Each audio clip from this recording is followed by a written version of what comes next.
Dari ketiga nama itu, jujur saya melihatnya secara pribadi karena saya rekam jejak. Saya kebetulan tahu dan kebetulan kami juga sama-sama bergerak di situ.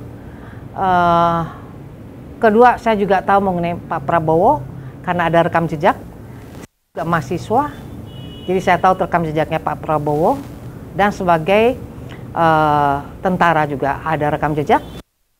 Agung Gumelar juga memberikan satu statement jelas, dari semuanya yang diberhentikan tidak hormat adalah beliau. Yang ketiga adalah Pak Anies Baswedan. Saya melihat Pak Anies itu menjadi satu figur yang hanya boleh dikatakan dia lebih ke branding dirinya. Tetapi secara rekam jejak pekerjaan, baik di DKI sebagai gubernur, baik di kementerian saat itu sempat berhenti, boleh dikatakan tidak ada yang mempunyai suatu image yang dimana itu hasil karya beliau. Hasil karya beliau adalah sesuatu yang tidak dia buat sesuatu dan bongkar lagi. Dia buat sesuatu dan itu terjadi.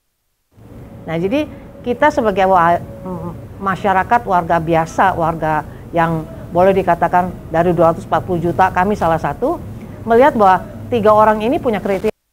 Kalau kita mau pintar, kita mesti punya suatu visi ke depan, mau dibawa kemana Indonesia.